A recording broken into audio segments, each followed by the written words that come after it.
I'm very happy that you are joining the faculty here of the uLab and that you will be helping us to explore, to deeper understand the whole space of prototyping, and also helping us as we move from idea to action to coach kind of many of the ongoing projects through this process over the next week or two. So we could start with a little bit kind of your journey, where you came from, where your folks came from, and then your journey that brought you into this line of work that you're engaged in now. So I grew up in the Midwest, and that was sort of the beginning of the story. I didn't have Legos like we just saw. Those would have been great, but with my immigrant grad student parents, it was more dropping off little bits of things that, a leftover container from a new box of batteries, things like that. And when I was building things to support my play, like I played with dolls, I'm a girl, but when I wanted to build something, I took all those pieces and that became a barn, or it became whatever it was that I needed. And just like the kids we just heard about, it was just really in the moment, getting really rapid feedback. Either it held up my horses or it didn't, but that was kind of what day-to-day play was like. So it was your father kind of dropping off these objects that provided you with the environment for that level of realizing your own creativity, right? Early on. That's right. That's right. He was a model airplane maker himself when he was a kid, and really kind of helped me inherit that sort of just make it play kind of attitude.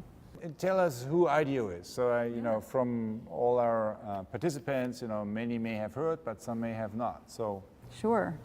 IDEO is a global design and innovation firm. It has offices on most continents, each of which is sort of design studio of somewhere between 50 to, at the largest, 250 people. And they design everything from what they started designing when I was there earlier on, tangible things like the first commercialized Apple mouse was one of their designs, anything from toothbrushes to medical devices, but also increasingly less tangible things like services, environments, answering questions like how might we get clean water into the developing world, despite all of the sort of not only logistical but social challenges that are there, is a kind of question that IDEO has been asked more recently. So you stayed on at IDEO for 13 years. That's quite a long period. What made you stay so long, and what was it that prompted you to move on in the end? IDEO was growing amazingly during those years, and so the work was constantly changing, and you were constantly pushing the edge of what could be done from a design perspective. At the pull of our clients, and that was always very exciting. And I ultimately left because I realized that seeing that transformation in people, what was sort of my side job at IDEO, was actually what I was most passionate about. What working in design and in design ways of working unleashed in people. What is it that you learned that helps others to connect with these other ways of operating in terms of seeing, in terms of creativity, and in terms of making? It's some combination of unlocking the individual potential and sort of a collective one, and a culture around the individual and how their creativity comes together. So first, what are the most essential experiences that an individual can have that help them tap into those things? And I think that you, Otto, have spent even more time thinking about what some of those are. And so that's one of the places that theory U and design thinking, I think, complement each other so well, is because design thinking has focused more on a lot of what's happening to the project and less about what's happening to the person. And so I've been trying to create some key experience, understand what some key experiences are. So what are some of the most important questions that they can ask themselves to tap into first that insight about the world? What's going on around me? What's connected to everything else? Where does things feel most stuck? What are some of the questions that they can ask themselves as they're walking around? Not necessarily the 101 design methods or the method deck, but what are ways that they can tap in through those questions, through verbal, visual, physical means. IDEO likes to talk about looking, asking, and trying. Like, very simply, how do you just, as you would say, use your hands, head, heart to actually experience the world in new ways and come to that insight? How do you, again, verbally, visually, physically, explore what a new future might be? Tap into your intuition. Like, just what's a metaphor for the change you need to see? What's a picture that symbolizes the change that you need to see? So very simple but really powerful things like that, and so on. Again, when we're imagining, what are ways that we can tap in and prototyping into sort of all parts of us, but very, very simple and powerful at the same time. Talk a little bit about the current stage of your work. So, and what it was that prompted you, to move on in your own journey, and what it is that you try to do right now, and what excites you most about your current way, your current line of work, and maybe also give us an example for that. Sure. So my current line of work is really pursuing what we were just talking about.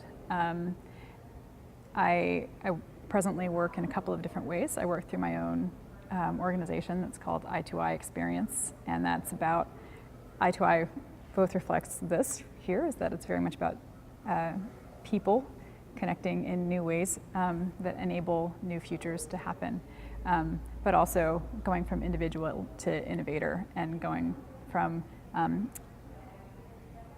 insights to ideas to actual implementation. So that's kind of the spirit of what I hope to empower people to do. And so I'm in that work most typically coaching people to do this kind of work in their organizations, whatever it is they're trying to accomplish, whatever challenges they're trying to tackle, to do it sort of through this kind of designer's way of being and working, and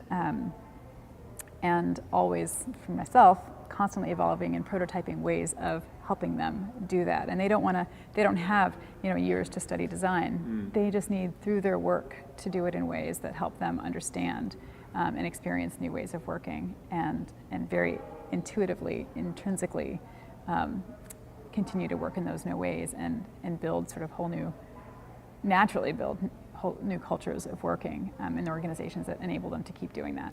Given the many years of prototyping experiences you have been living through and working through, if you reflect on your own experience and would boil it down to 2 or 3 key learning experiences, what is it that you would tell to us, kind of to the uLab participants, that might be really helpful as we now this week launch into this phase of moving from a vague idea, or if even just a feeling, an ambiguous feeling about a possibility that I could grab, to something that really allows us to learn by doing? The first thing would really grow out of what you were talking about in terms of listening to the universe.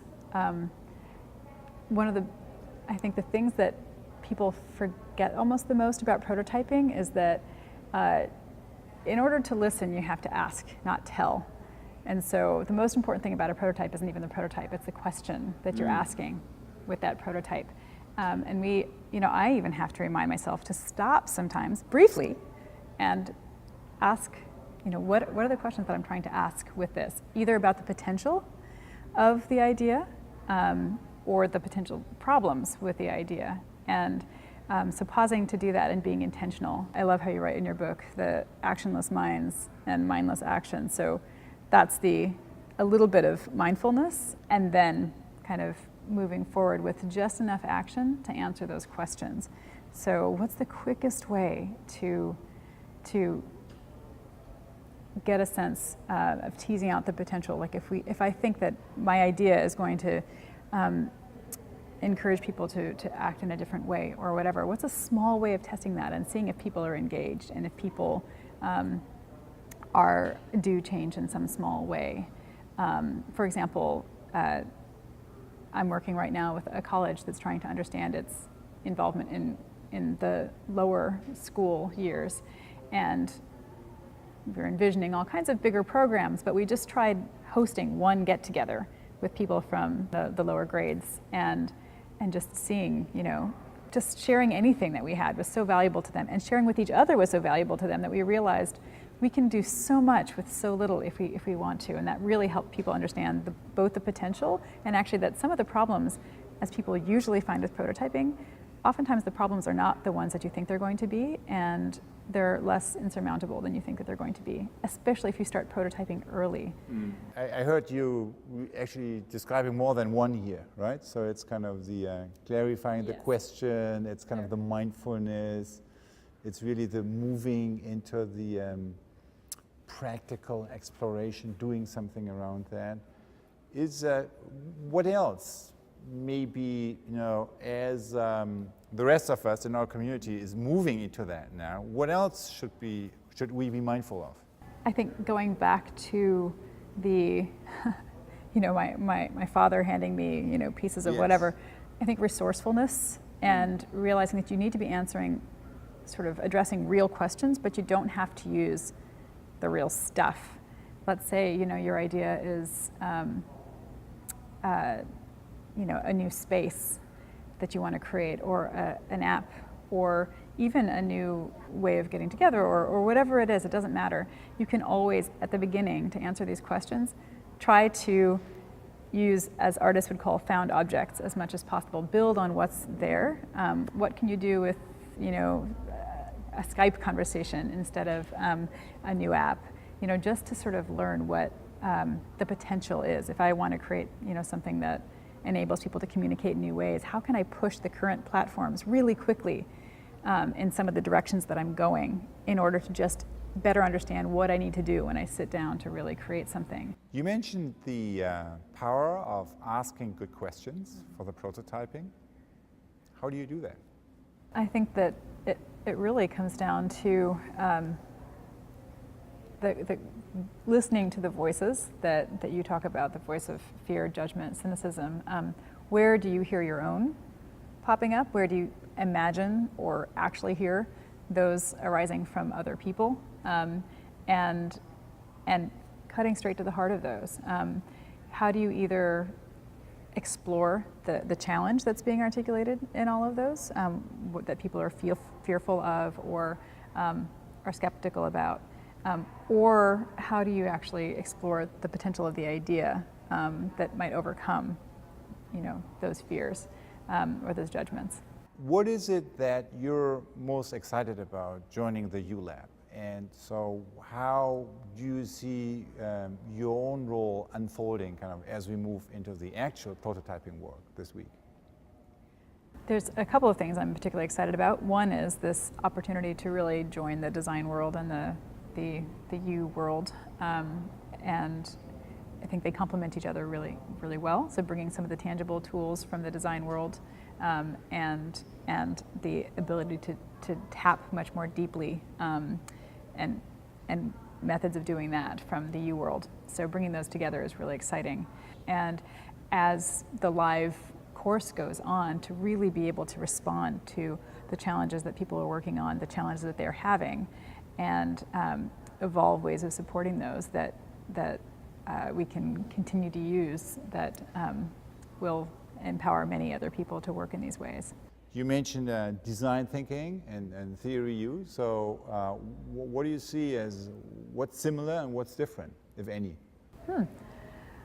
Well, I think that both of them, you more explicitly and design thinking maybe more implicitly, are really trying to tap into the maximum sort of human potential for insight, for creativity, for action, our greatest sort of collective creativity. And design thinking has done that traditionally in a more sort of product-oriented environment, but that's been changing quite a bit, and it's sort of growing to encompass sort of the much wider set of things that Theory U people have been working on, and on the one hand, design thinking has been getting larger and larger compendiums of design methods, but at the same time, we're trying to understand kind of what the real essence of the designer's sort of spirit and creativity is. And Theory U and all the work that you did leading up to it was really cutting straight to the heart of that, and what, as I understand it, where that sort of intuition grows from. And so that is a really compelling connection for us, because designers haven't really, we've sort of externalized more of the tools that we use to collaborate and evolve ideas, but less about what's really happening to the person as these ideas come to them. Well, that's certainly something I have also experienced in my own life, and we chatted about that earlier today. That really at the core, of Theory U and of the core of design really is this question of the deeper level of creativity. So you could say like Theory U really is linking systems thinking and leadership and creativity from the viewpoint of a deeper dimension of human creativity, and it's about sensing and actualizing that deeper dimension is really at the core, and therefore obviously very closely connected. And what I love about design thinking is really all the practical methods and tools, in particular for the right-hand side of the U, kind of which in the U methodology is still, like everything, is like work in progress. Like everything, of course, is work in progress, but particularly there, I think there's a lot of helpful connection that's happening, and you are actually playing a big role in that. So exciting. So, closing question from my end: as I now launch into my own prototyping activity, what is it that I do first? To decide what the most important questions are to tackle in order to start to move your idea forward. Questions about the potential, questions about the problems of the idea. What are those most important questions, and what is the quickest, most agile way to experiment with those questions and start to get to some answers?